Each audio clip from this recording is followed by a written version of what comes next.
Good evening. This is Pastor T with another edition of Connecting the Dots Unscripted. And I want to talk a little bit right now about the GOP, the Gangster Old Party's war on women.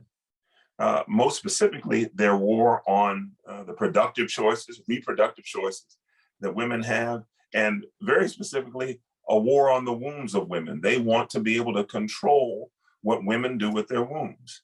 Uh, God help if a group of female legislators ever said, okay, well, then we want to take control over Viagra and Cialis and penile implants and all of those things that men feel that we have an absolute right to pursue throughout our lives, no matter how old and broke down, um, not accepting what nature has deigned as an outcome of having been here long years or having abused our body to the point where it doesn't work like we'd like for it to. But they're very quick to go after a woman's womb and say what they can or cannot do, that if they get pregnant, they must have the baby, etc. I'm married to an OBGYN, and I've become very aware that pregnancy and childbirth is not a risk-free undertaking. Of course, neither is having an abortion, that's true, but pregnancy and childbirth is not a risk-free undertaking. And it's very arrogant for people to say, well, go ahead and have the baby, and then you can give it up for adoption. Go ahead and have the rapist's baby, and then you can give it up for adoption. Who wants to carry their rapist's baby for 9 months? Who wants to carry a child conceived as a result of incest for 9 months, for 40 weeks, usually by a child, in that case, a child 10, 11, 12, 13, 14 years old? Who would wish that on them?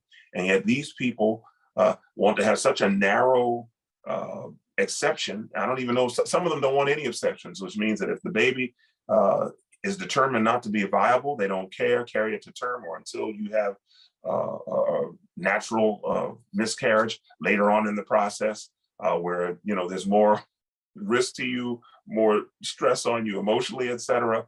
The GOP, the Gangster Old Party, the gangsters have launched an all-out offense of war against women, a majority of people in the country. And so when we look at these upcoming elections, everybody calls them midterm elections and off-year elections. Anytime the polls are open, you all need to get your behinds out and vote. And certainly in 2022, everybody who is ticked off about this war against the wombs of women and this taking over of our government without any concern about constitutional norms or anything. Just we're going to do what we want to do. We're going to pack the court full of conservative activist judges, things that they absolutely said they wouldn't do when they were nominated. And of course, we knew they were lying, and they've turned around and done it anyway. So they're even now so angry, they're going to go after companies that support their female employees and want to make sure that they can exercise whatever choice they want to with respect to their pregnancies.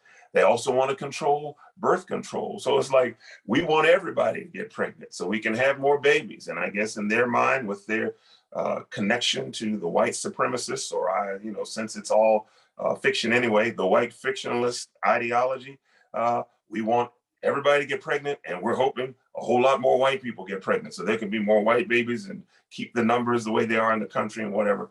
And white people in the United States need to buy a vowel and get a clue on this. In the world, on planet Earth, the United States is just 4.2% of the world population. So out of 7.8 billion people, our 330 million constitute 4.2%. That means 95% plus are not here in the United States. The world does not revolve around us just because we got some missiles, okay? And then beyond that, when you look at the world, when you look at the planet Earth, 9 out of every 10 people in the world are people of color. They're brown people or some iteration thereof. Brown, so-called black, some are black, most are not. Most are not quite that dark. I ain't mad at them, but most are not. Brown people, and even in Asia, beige. Some yellow, a lot of them beige, because of course, since we all started off in Africa in the first place, people who are other shades, other hues have lightened up to that color over the course of millennia. But be that as it may. So they're blocking all of these things. And then here's the thing, and they dare to call themselves pro-life. They're saying we're doing this because we're concerned about babies. No, you're concerned about fetuses. But as soon as the baby becomes a former fetus and comes out the womb and is in the world, y'all don't care anymore. The baby's on their own. And no one less than a Catholic nun called you all on your bull. Sister Joan Chittister, a Benedictine nun, author and speaker, said these words, quote, "I do not believe that just because you're opposed to abortion, that makes you pro-life. In fact, I think in many cases, your morality is deeply lacking if all you want is a child born, but not a child fed, not a child educated, not a child housed. And why would I think that you don't? Because you don't want any tax money to go there. That's not pro-life, that's pro-birth.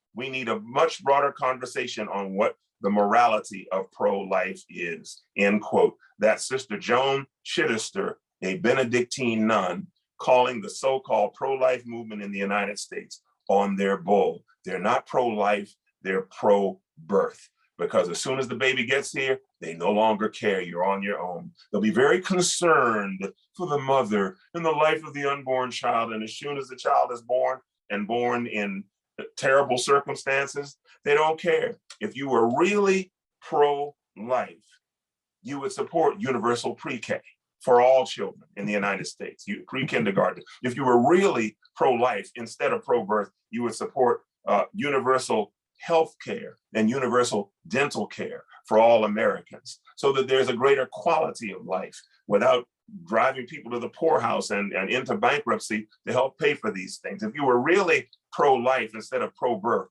you would support a living wage. If you were really pro-life instead of pro-birth, you would support quality housing. Many of these things are listed in the United Nations, some of their chartering documents and whatever, as human rights. Human rights. So they're not optional. They're not if we feel like it. They're not if you're born into the right family and the right zip code in the right neighborhood with the right bank account and stock portfolio. Human rights for everybody on planet Earth. So let's stop with the lie about pro-birth, pro-life. You're not, you're pro-birth, and you're trying to control women's wombs to do it. The election's coming up, y'all. We can exact payback very quickly. Primaries are happening in the spring and was now summer, and then general election in the fall. Tuesday, November 8th, you all can get your payback. In state legislatures, city councils, county commissioners, Congress, the House of Representatives, the Senate, get your payback so that we can start taking our country back from the gangsters before it's too late. This is Pastor T, over and out.